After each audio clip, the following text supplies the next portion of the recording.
Good evening to all of you. मैं विजय कुशवाहा। आज से मुझे हिंदी भी शुरू करनी है। तो हिंदी का जो सबसे इम्पॉर्टेंट बेसिक चैप्टर है वो आपका वर्तनी है।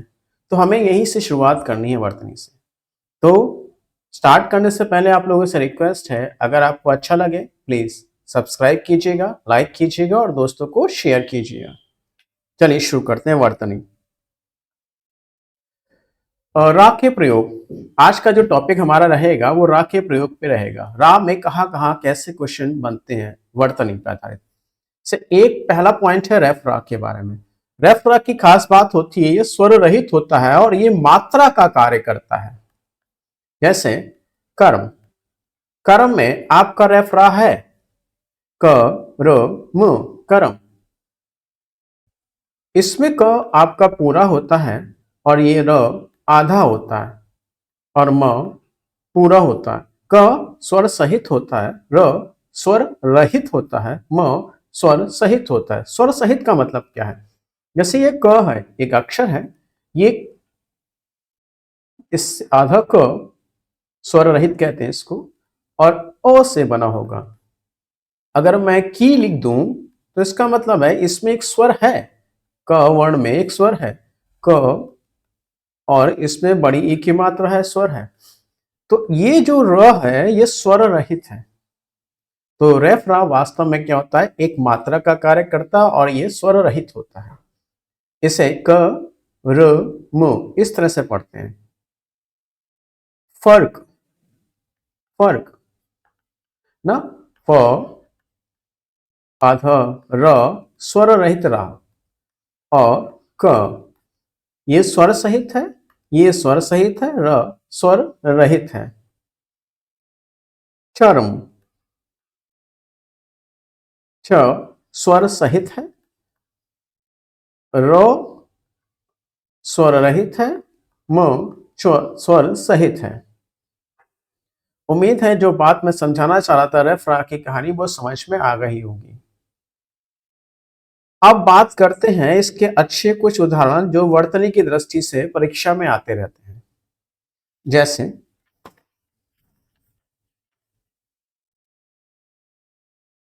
निर्झर,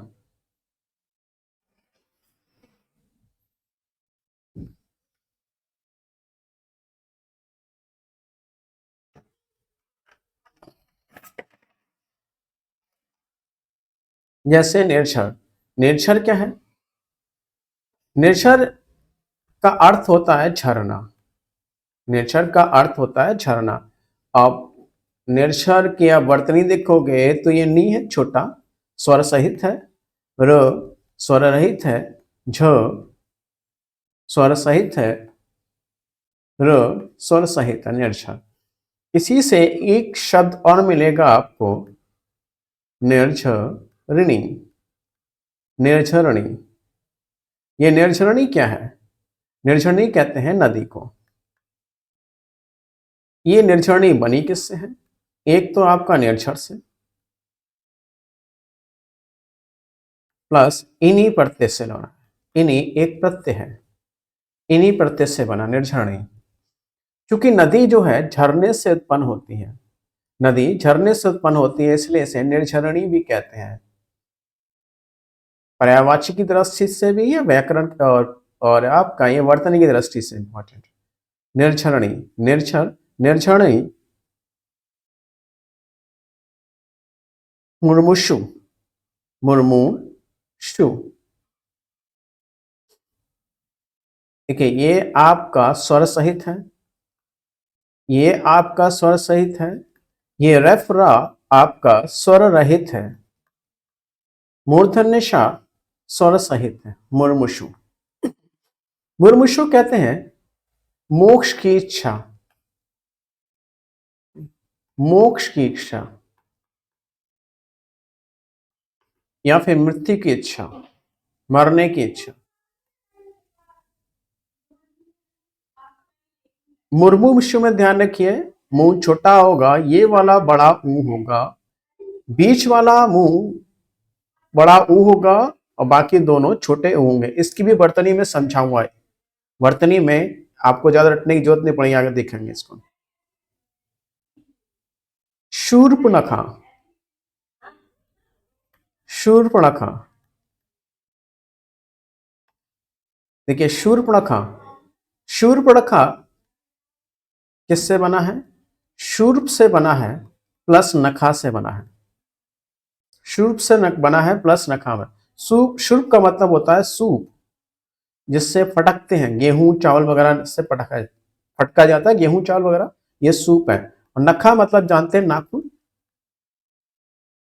इसमें भी क्या है आपका रेफ रहा है। यहां एक बर्तनी और है, सुनिए। जब भी र के बाद न आता है, र या फिर मूर्धन्य शाह के बाद न आता है, इसको हम आप लोग देखेंगे। श मूर्धन्य शाह है, र के बाद न आता है तो ना को हम ण में बदल देते हैं।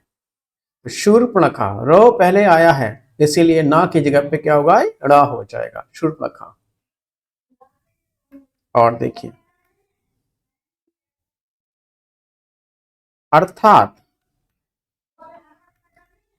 अर्थात में हमको वर्तनी भी ध्यान रखनी है, इसमें रेफरा तो है ही, साथ साथ देखिए ये अर्थात में हलंत लगा हुआ होता है। रेफरा अर्थात, निदर्शन, निदर्शन, निदर्शन का मतलब होता है डेमोन्स्ट्रेशन, डेमोन्स्ट्रेशन ना, डेमो देना। टीचर वगैरह कहीं जाते हैं तो उन्हें डेमो देना पड़ता है, ये वो डेमो वाली चीज है। कोई भी आपको वस्तु खरीद रहे हैं तो वो दुकानदार आपको उसको ठीक से समझाएगा, दिखाएगा, वो डेमो होता है। निदर्शन एक निर्देशन होता है, एक निर्देशन होता है। देखिए रेफरा है, इसमें रेफरा है, एक निर्देशन होता है, ये डायरेक्शन, इसका मतलब होता है डायरेक्शन। वर्तनी में इन दोनों में गड़बड़ हो जाती है, कहाँ निदर्शन लगाना है कहाँ निर्देशन लगाना है। निर्देशन शूर्पणखा हो गया। निस्वार्थ, निस्वार्थ है ना, क्या लगा हुआ है यहाँ पे, विसर्ग लगा हुआ है, वर्तनी ध्यान रखना, निस्वार्थ। ईश्रिया, ईश्रिया, आपकी ईश्रिया से ये वर्ड ठीक है आप, हाँ इसमें क्या है आपका यहां ईश्रेया, ईश्रेया, ईश्रेया। अहर्निश, अहर्निश, अहर्निश, ये किससे बना होता है? अहर प्लस निश से बना होता है। अहर्निश का मतलब होता है दिन रात, अहर का मतलब दिन होता है, अनिश का मतलब रात होता है, दिन रात। अहर्निश। अभ्यर्थना, ये सब हम क्या देख रहे हैं, सब रेफरा वाले के एग्जाम्पल देख रहे हैं, और ये वो क्वेश्चन, ये शब्द हैं जो वर्तनी में कहीं ना कहीं पूछे गए। अभ्यर्थना, अभ्यर्थी होता है एक आपका और एक होता है अभ्यर्थना। अभ्यर्थी जो एप्लीकेशन देता है, और अभ्यर्थना यानी कि वो एप्लीकेशन देने की प्रक्रिया, सॉरी अभ्यर्थना। अंतर्धान, अंतर्धान, अब देखिए अंतर्धान तो सही है, अगर ये कह दे अंतर्ध्यान, ये आपका गलत है। अंतर्ध्यान नहीं होता, क्या होता है अंतर्धान होता है। अंतर्धान होने का मतलब होता है क्या, गायब हो जाना, अंतर्धान हो गया, ये आपका ठीक है, अंतर्ध्यान गलत है। पार्थक्य, पार्थक्य, रेफरा वाला एग्जाम्पल लेके चल रहे हैं, और पार्थक्य बना किससे होता है, ये एक्चुअली पृथक से बना होता है, हलन से होता है पृथक में, और फिर यह प्रत्यय से बना होता है। यह प्रत्यय की खास बात है, ये वाला जो अक्षर होगा वो आधा तो हो ही जाएगा, साथ साथ में री जो होता है आपका रा में बदल जाता है। आगे हम लोग नियम पढ़ेंगे। यह प्रत्यय की खास बात है, वो री को किससे बदल देता है, र में बदल देता है, आधे र बदल देता है। इसी वजह से आपका, और ये जो पहला अक्षर जो भी होगा वो बड़ा हो जाता है, इसी वजह से ये पा हो गया और री आ गया, री की जगह पे र आ गया, आधा रा। आधा र आ गया, थ का तो आधा क्या, आधा यही क्या पार्थक्य, और र आधा रेफ के रूप में पहुंच जाएगा, पार्थक्य। ठीक, पार्थक्य। ऐसी कई एग्जाम्पल है, गार्हस्थ्य, गार्हस्थ्य, ये भी इसी का एग्जाम्पल है। ये बना होता है गृहस्थ प्लस य प्रत्यय से। यह प्रत्यय से की खास बात है, इस वाले लास्ट वाले अक्षर को हाफ कर देगा और री को रा में बदल देगा, आधे रा में, और ग को आ में बदल देता है, बड़े, तो गा हो जाएगा, गा हो जाएगा, और आधा र आ जाएगा री की जगह पे। एक्चुअली ये री जो होता है अर में बदलता है, कैसे बदलता है, अर में, अ और र में, तो इसी वजह से अ की जगह आ हो जाता है, ग की जगह पे, ग की जगह पे गा हो जाएगा, अर, तो गार हस्त, आधा ता की जगह पे, सॉरी पूरे थ की जगह पे आधा थ रह जाता है, और ये हमारा रेफ बन जाता है, और हो जाएगा गा, गार हस्त्य, गारहस्थ्य। ठीक है, पार्थक्य हो गया, गारहस्थ्य हो गया। और कुछ एग्जाम्पल देखते हैं।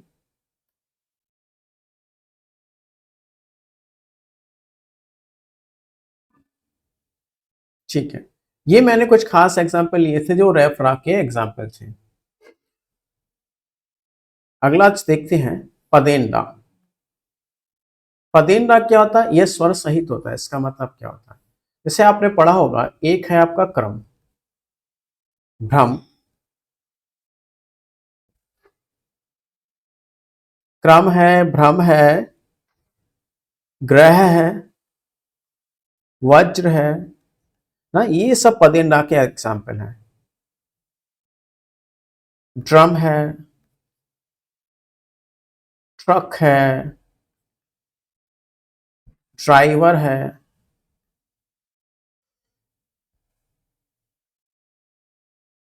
हरास है, ये सब पदेंडा के एग्जाम्पल है। होता क्या है पदेंडा में, जैसे ये क्र ले लेते हैं, क्र, क इसमें पूरा होता है स्वर सहित, नहीं नहीं स्वर सहित, इसमें क स्वर रहित होता है और र स्वर सहित होता है, यानी पूरा पूरा होता है क्रम। खड़ी पाई वाले इस क्रम में, ये जो खड़ी पाई है, भो ये पाई खड़ी पाई है, गो ये खड़ी पाई है, ये वो ये खड़ी पाई है, सॉरी जो ये खड़ी पाई है। खड़ी वाली पाई में जो पदेन र होता है वो सीधा सीधा एक तिरछी लाइन से नीचे की ओर खींच दिया जाता है, और पद में रहता है इसलिए पदेन कहते हैं। ये आपके क्या है, ये गोल अक्षर कहलाते हैं। खड़ी पाई नहीं, इसमें पाई है ही नहीं, ये गोल अक्षर कहलाते हैं। गोल अक्षर में इस तरह से पदेन र आता है। अगर मैं आधे ड और पूरे र का जोड़ूं, आधे द आधे ड यानी कि स्वर रहित ड को र से जोड़ूं स्वर सहित, तो क्या हुआ, ये र पद में आ जाता है, पद में आ जाता है।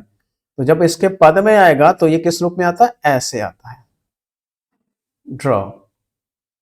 ऐसे ही हरास है क्या, हा पूरा होगा, सॉरी हा आधा होगा और र पूरा होगा, ह स्वर रहित होगा, र स्वर सहित होगा, र इसके साथ जुड़ गया तो क्या आएगा इसके, अब नीचे नहीं आता, ये यहां पर आता है हल्का सा, ये यहां पर आएगा, तो इस तरह से क्या बन गया, हरास।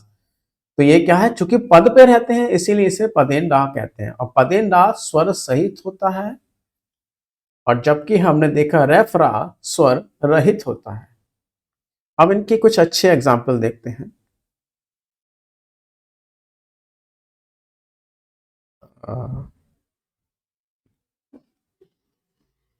ध्रुम, ध्रुम कहते हैं वृक्ष को, पेड़ को। ध्रुम किसे कहते हैं, वृक्ष को, पेड़ को। अगर ध्रुम में द आधा होगा और इसको अगर आप तोड़ना चाहते हो ध्रुम को तो ये ऐसे टूटता है, ध्रुव को। द स्वर रहित होगा, र स्वर सहित होगा, और उसमें क्या लगी होगी, छोटे ऊ की मात्रा, जो छोटे ऊ की मात्रा होती है वास्तव में ये होती है। अभी हम लोग पढ़ेंगे र में अगर छोटे ऊ की मात्रा होती है तो हम इसे ऐसे लगाते हैं, और र के साथ अगर बड़े ऊ की मात्रा होती है तो हम इसे ऐसे लगाते हैं। तो ये द्रुम हो गया। द्रुम का मतलब होता है वृक्ष, पेड़।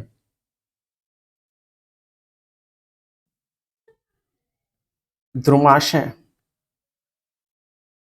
अब ये द्रुमाशय क्या है? द्रुम तो हमने देख लिया वृक्ष है, और ये किससे बना है? आशय से। द्रुमाशय यानी कि जिसका आशय द्रुम है, जिसका रहना द्रुम है, जिसका घर द्रुम है, पेड़ है, ये कौन होता है? गिरगिट। द्रुमाशय किसे कहा जाता है? गिरगिट को। आशय का मतलब, गिरगिट कहाँ? पेड़ों में तो रहता है, छुप कर रहता है गिरगिट। द्रुमाशय। फिर है द्रुमशय।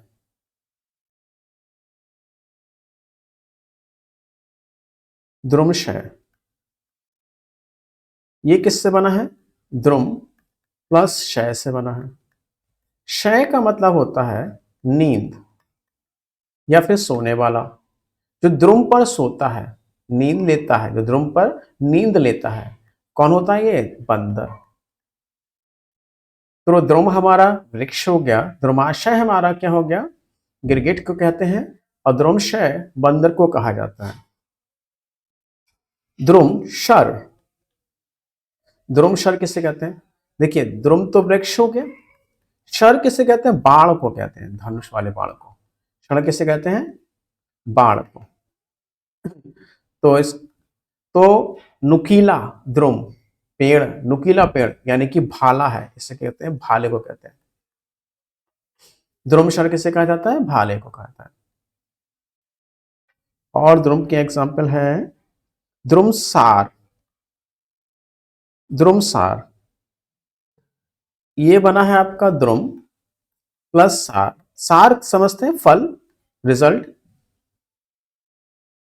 फल। तो कौन सा फल है द्रुम वाला? अनार।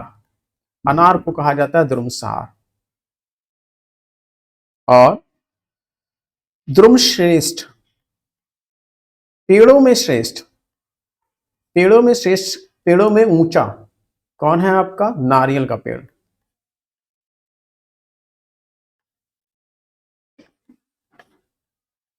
नारियल का पेड़। द्रुम ध्वज, द्रुम ध्वज, ध्वज जानते हैं आप लोग? ध्वज का मतलब फ्लैग, झंडा। तो ऐसा कौन सा द्रुम है जो झंडे की तरह ऊंचा होता है? ये भी नारियल का पेड़ ही होता है। द्रुम ध्वज, द्रुम श्रेष्ठ, द्रुम सार, द्रुम शर, द्रुमशय, द्रुमाशय, द्रुम। और कुछ बचा, द्रुमारी। द्रुमारी किससे बना है? द्रुम प्लस अरी से बना है। द्रुम प्लस अरी से बना है। अरी का मतलब होता है शत्रु, विरोधी। भाई, पेड़ों का विरोधी कौन होता है? हाथी। हाथी पेड़ों का विरोधी होता है, जंगलों में पेड़ उखाड़ता फिरता है। द्रुमारी हो गया, द्रुमशय हो गया, ठीक है। तो हमने सीखा अभी रेफरा के बारे में, रेफरा के बारे में सीखा।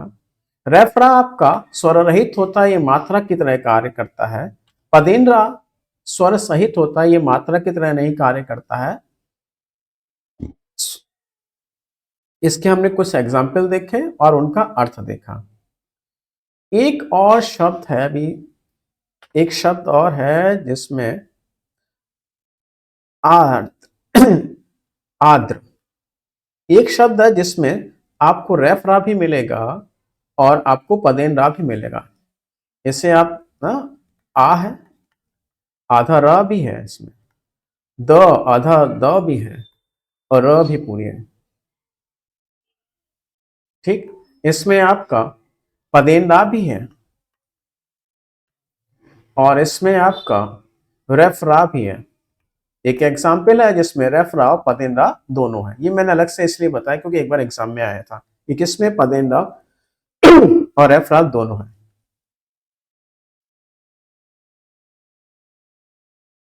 अच्छा, रेफरा में एक शब्द और है आशीर्वाद।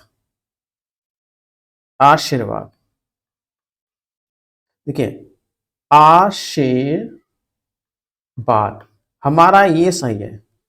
आशीर्वाद ये हमारा सही है। वर्तनी में क्या कर देते हैं, अधिकतर वर्तनी में लोग गड़बड़ कर देते हैं। ये क्या कर देते हैं, यहीं पर रेफरा लगा देते हैं। अब क्या होता है, आरशीवाद, इसे पढ़ेंगे आरशीवाद, ये आरशीवाद है। और जबकि ये क्या है, आशीर्वाद। हमारा ये सही है और ये गलत है। और कोई है नहीं, ठीक है। शूर्पणखा की कहानी तो समझा दी आपने। ये हमारा शूर्प नखा नहीं होता, क्या होता है, शूर्प नखा होता है। र क्यों है, क्योंकि यहाँ पे इससे पहले र है, इसीलिए चाहे आधा हो चाहे पूरा हो, इससे पहले है तो नखा है। और कोई वर्तनी की दृष्टि से अंतर्धान की बात, अंतर अंतर ध्यान नहीं होता, क्या होता है, अंतर्धान होता है। अंतर्धान होता है, हमारा सही शब्द क्या है, अंतर्धान होता है।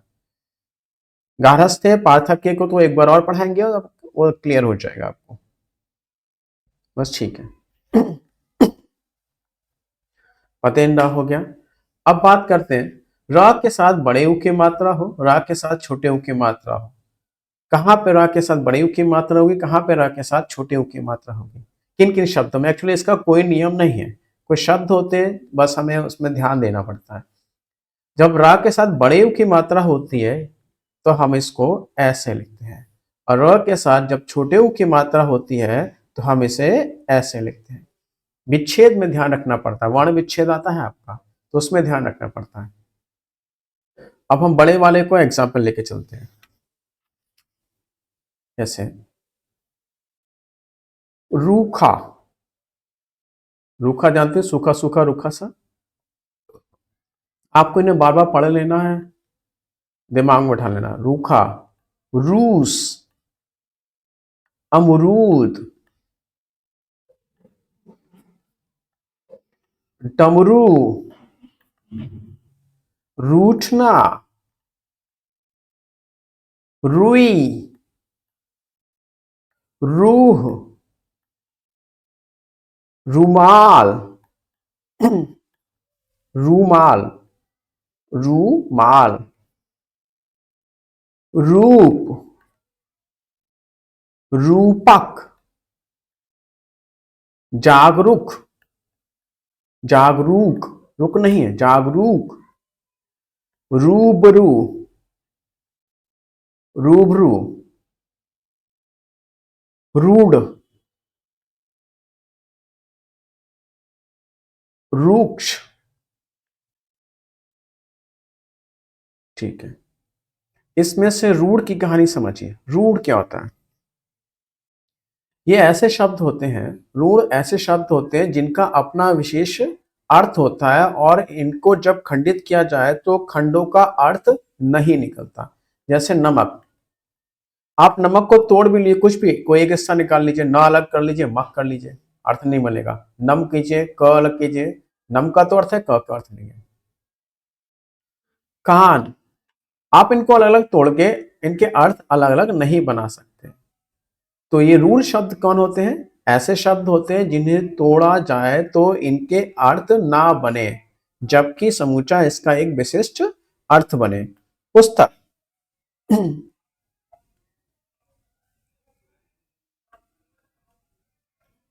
पुस्तक,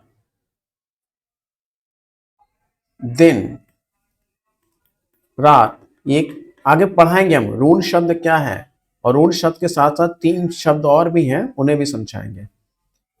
दिन रात, पुस्तक, कान, नमक, ये ऋण शब्द होता है। रूक्ष का क्या अर्थ होता है, रूक्ष का मतलब रूखा होता है, कुछ नहीं।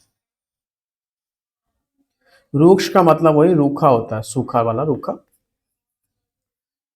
तो इन्हें आपने पढ़ लेना है। रूखा, रूस, अमरूद, डमरू, रूचना, रुई, रूह, रूमाल। अब रुमाल कहते हैं लोग, रुमाल रुमाल नहीं होता, रूमाल होता है। रूप, रूपक, जागरूक कहते हैं, जागरूक नहीं होता, जागरूक होता है। रूबरू, रूढ़, रूक्ष। अब र के साथ उ, यानी कि छोटे उ की कहानी। इसके शब्द देखने हैं। रुपया, रुपया, रुचि, रुधिर, रुधिर यानी खून, रुधिर, रुष्ट, रुष्ट यानी कि नाराज, खफा, अप्रसन्न,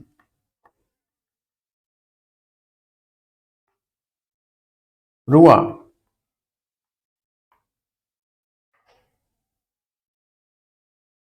पुरुष,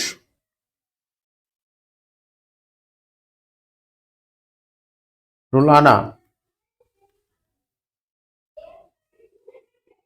रुकावट,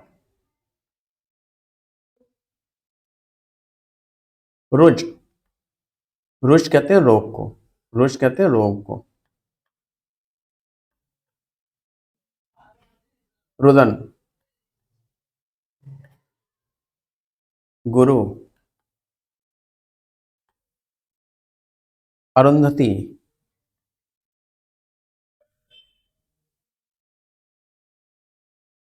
अरुंधति, कुरुक्षेत्र, कुरुक्षेत्र, रुस्तम, झटके से बोलते रुस्तम। और ठीक है, अब इसमें अरुंधति की बात सुनते हैं। अरुंधति क्या है? अरुंधति ये बना है आपका अरुण, अरुण प्लस धति से। अरुण आपको पता है किसका पर्यायवाची होता है? सूर्य का पर्यायवाची। किसका पर्यायवाची? तो सूर्य। धति का मतलब नहाया हुआ, सूर्य की किरणों से नहाया हुआ। सूर्य की किरणें यानी कि प्रकाश, प्रकाश यानी तेज यानी ज्ञान, यानी कि ऐसा व्यक्ति जो ज्ञान से नहाया हुआ, अरुंधति। और गुरु की कहानी देखो। गुरु अगर सिंगल है, गुरु के सिंगल है तो छोटा हुआ है, लेकिन जब इसको उपदेश के साथ जोड़ देते हैं तो क्या होता है? इसमें देखो, गुरु में र और प्लस छोटा ऊ है, प्लस यहां पर भी छोटा ऊ है, तो ये कौन सी संधि बना रहा है? सजातीय। जब स्वर मिलते हैं तो कौन सी संधि बनती है? दीर्घ संधि का एग्जाम्पल है। किसका एग्जाम्पल है? दीर्घ संधि का एग्जाम्पल।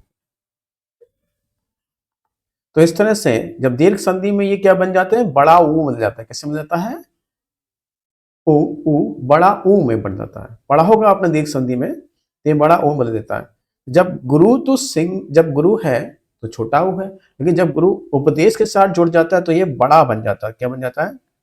गुरुपदेश।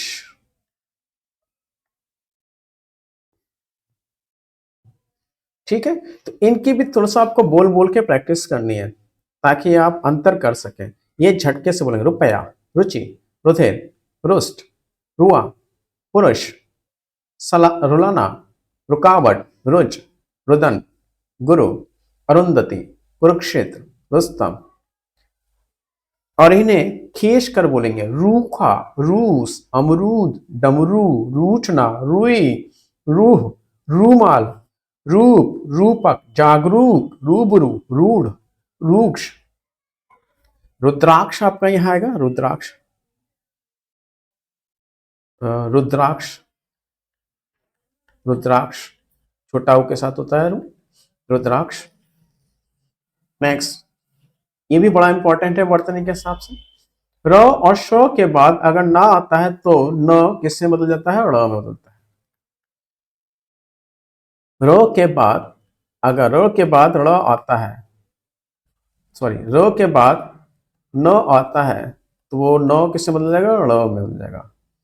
ये ऐसे समझिए, नाक ध्वनि से पहले अगर, ना ध्वनि से पहले अगर कहीं पर भी, जरूरी नहीं ठीक इससे पहले, इससे पहले अगर र आता है या मूर्धन्य श आता है तो न को हम किससे बदल देते हैं, ड़ में बदल देते हैं।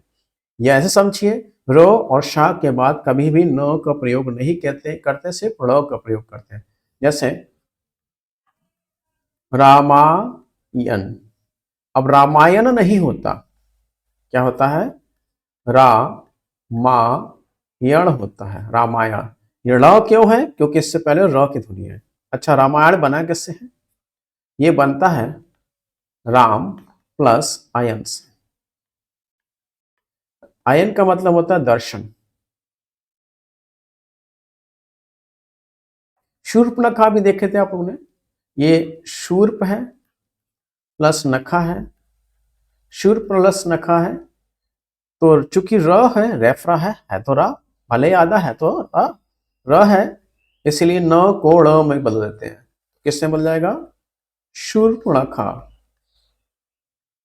शूर्पणखा, रामायण। पहले रा वाले एग्जाम्पल देखते हैं। नारायण, नारायण, नारायण नहीं होगा, क्या होगा, ना रा यण, क्योंकि र है इसीलिए यहां पे ड़ आएगा। प्रेरणा, प्रेरणा, प्रेरणा नहीं होगा, प्रेरणा, प्रेरणा होगा, र है, भले पदेन र है लेकिन है तो नहीं, ये वाला रा कर लो, कोई फर्क नहीं, दो दो रा यहाँ पे, थोड़ा ही होगा, ये सही है। निर्झरणी जो हमने देख लिया था, निर्झरणी, ठीक है, ये सही है। और न वाला नहीं सही होता हमारा निर्झरणी, ये हम लोग देख चुके हैं। रुग्ण,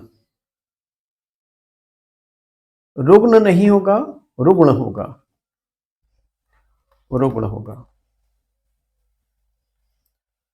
चरण नहीं होता, चूंकि रा है इसलिए चरण नहीं होगा, चरण होगा। अच्छा, अभयारण्य, अभयारण्य, अभयारण्य, ये एक्चुअली अभयारण्य सही है, अभयारण्य नहीं होता।